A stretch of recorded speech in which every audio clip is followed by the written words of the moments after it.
On the Spot, the National Film Board's up-to-the-minute report on what's going on somewhere in Canada. This week and every week, NFB camera crews are on the spot where things are happening, recording the varied and colorful life of Canadians. Tonight, we invite you to join a Film Board crew on another location.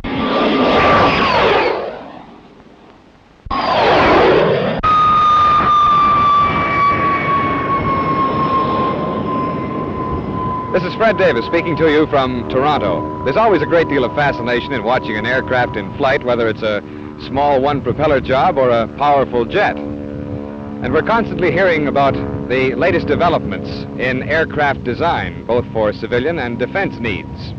And an important part in this aircraft designing is whether or not the new aircraft meets the expectations of the design team. And that's where the test pilot comes in. Airplanes are continually tested for performance, so in this week's On the Spot story, we're going to find out something about the work of a test pilot. The man climbing out of this vampire jet here is George Neal, the chief test pilot for de Havilland, Canada. George, I suppose that test pilots have to have a good deal of flying experience behind them. How long have you been flying? Well, I've been flying since 1935, Fred, and I have about 5,000 hours. 5,000? That's a lot of time. I suppose you have to keep in good physical shape all the time, don't you? Oh, yes, we have to keep fit. We have to pass a medical every 6 months, and if we have a common cold, why, we have to be careful in flying with it. Mm-hmm. A bad cold, we just can't fly. Wow. What about sports? Do you find that they help to keep you in good shape? Yes, sports are a good way of keeping in shape, but we must be careful of what type of sport we use. For instance, we have to be careful not to break any legs or arms. Things like that. I can imagine. Do test pilots generally stick to one type of aircraft in their work? Generally, but we have to be able to fly all the different types that we handle here at any time that they come along. For instance, there's Bill just coming in the Chipmunk now, which has been test flying. George, don't you find it confusing when you're changing from a very small aircraft to a large four-motor job with all those extra dials and controls? Oh, no, you get used to it and become second nature with you after a while. As a matter of fact, I'm going to fly a Beaver here, which has a couple of snags on. If you'd care to go along with me, why, come and see what it's like. I'd like that very much. All right.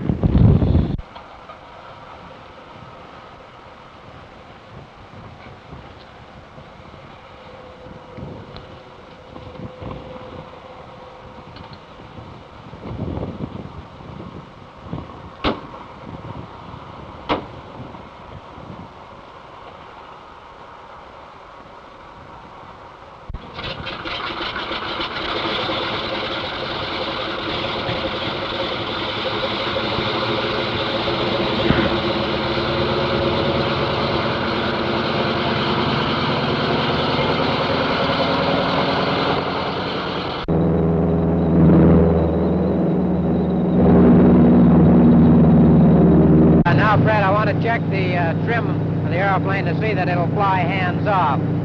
See that the wings will stay level without my hands on. You sure you can do this, eh?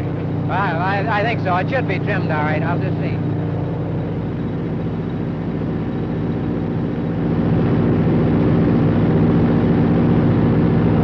There we are. We're flying hands off. So the trim is pretty good.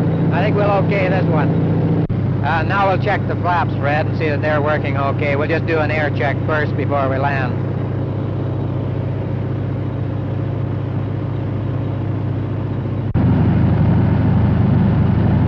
There's the flaps down to the landing position. They seem to be working all right. They're quite solid, so that's fine.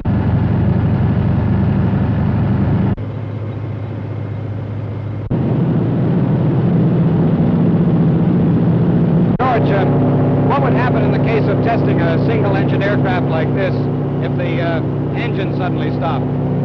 Well, nothing in particular would happen. It'd be quiet, and you'd start and look for a field to land in, actually. I mean, you just glide down and find a good-looking field and go in and land. You mean to say when the motor stops, you don't lose control? It doesn't just drop down, eh? No, that's right. I'll show you. Just see what happens.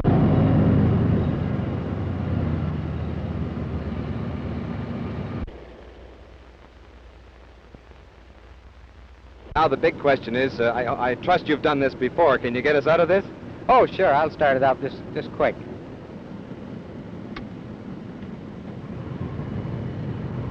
There we are, she's going again. That's a wonderful sound, that motor coming back to life.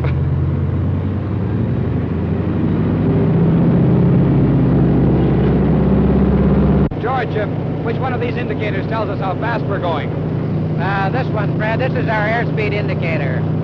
We're going about 130 miles per hour. You mentioned airspeed. Does that mean that it might be different according to the ground? Oh, yes, much different. For instance, if we had a 30-mile-an-hour headwind, our speed over the ground would only be 100 miles an hour. One time last year, I was flying the Otter down over the island, and we had a 70-mile-an-hour headwind, and of course I was flying at 55 to 60 miles per hour airspeed, which meant that we were actually backing up over the ground. Well, this was rather, at the time I didn't notice it, but the people on the ground in Toronto noticed it, and they called into the airport to find out what trouble I was in and whether they could help me out or not.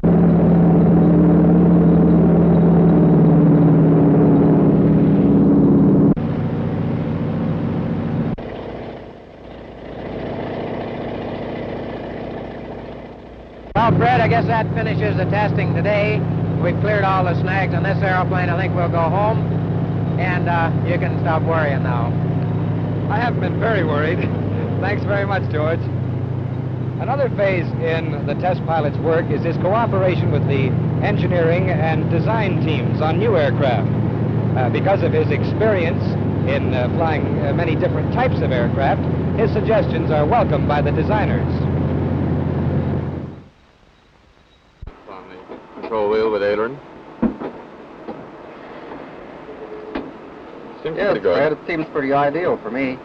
Here, the designer How about and test the, pilot are discussing the placing of seats. Clearance for your Although legs the when designer you has creep attempted forward. to incorporate every Is it a bit possible cramped on the comfort and rudder pedal? convenience, the design can often be improved upon by the repositioning of the seat or control lever at the suggestion of the test pilot. Shorter and also a taller person.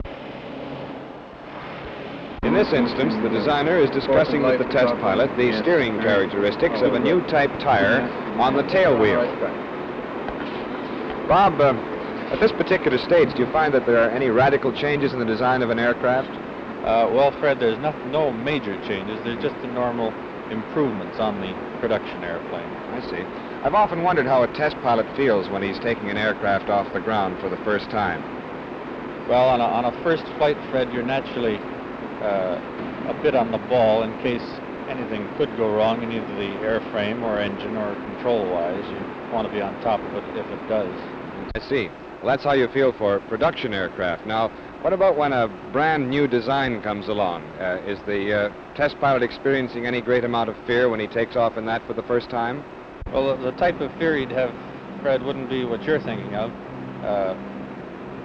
It's more like an actor on opening night. He's flying the airplane for the first time, and all the engineering and design people are watching, and he has the responsibility for the whole thing, and it's more stage fright. He's just a little apprehensive in case he doesn't come through in all departments himself.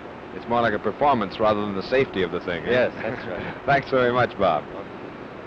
Well, now we're going to see a demonstration of the maneuverability of a de Havilland Otter, which George Neal has arranged for us. And from this, we'll be able to get a better idea of some of the other tests that an aircraft must go through.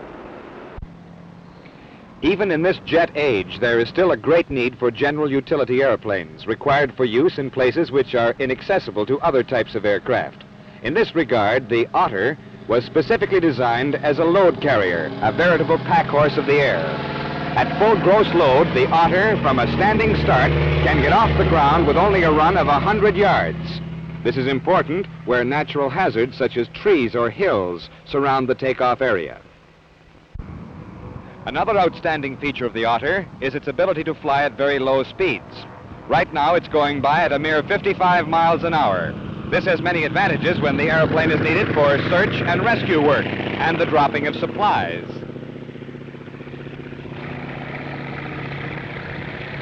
Besides being able to take off in a short distance, the Otter, because of its steep angle of approach, can land in equally small areas.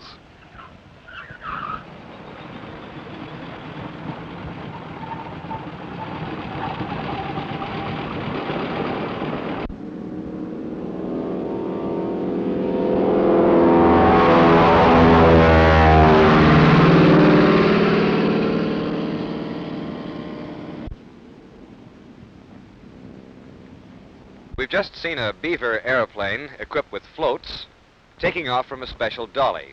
This is to enable the company to deliver a seaplane from the factory directly to its water destination in a very speedy and satisfactory manner. Now we're going to see this aircraft going through some water tests.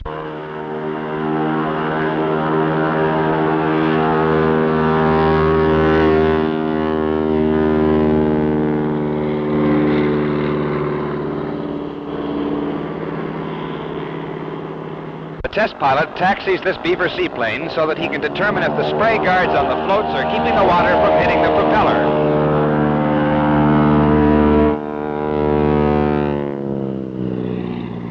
This is important as water spray can definitely damage the propeller.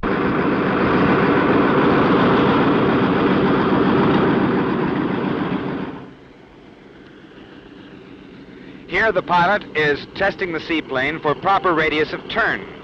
This is necessary to check that the water rudders are properly rigged to give the shortest possible turning radius.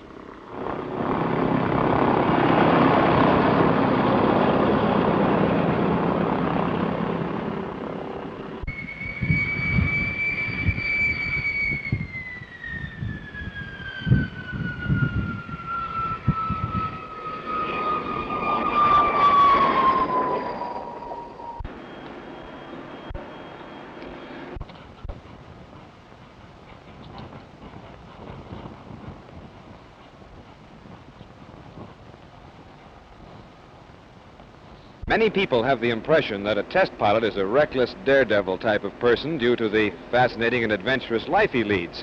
Well, perhaps this did apply in the early days of airplanes, but there is no place in this highly specialized field for that type of person today.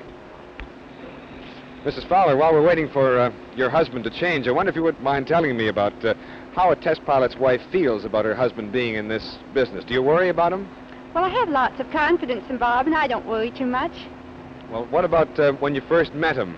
Did it take a great deal of effort to get used to a pilot? Oh, no. My father's a pilot, so Oh. I've been used to flying since I was that high. Now, what about the case of another test pilot's wife who didn't have that advantage? Do you think they might worry a little more than you do? Oh, I don't think they do. There aren't many of us in the business, but the girls I know don't. Oh. I suppose one big advantage, though, in this type of work is that he has businessman's hours. He's not away like an airline pilot might be, wouldn't you say? Well, he does work 9 to 5, and he has his weekends, but he does go away on a few trips. He's been down to South America a couple of times. That's for the company, is it? Yes, he's delivered airplanes and demonstrated a few. Oh, I see. Well, I've been finding out some of your secrets, Bob. Thank you very much, Mrs. Fowler. We'll be seeing you, Bob. Bye. Bye. Well, we've been able to observe some of the work done by test pilots. And you know, with all the thousands of aircraft flying safely throughout the world today, his contribution has helped immeasurably in the progress and advancement of this air age. Now, this is Fred Davis speaking to you from Toronto and inviting you to join us again next week at this time when the National Film Board will bring you another on-the-spot Canadian story.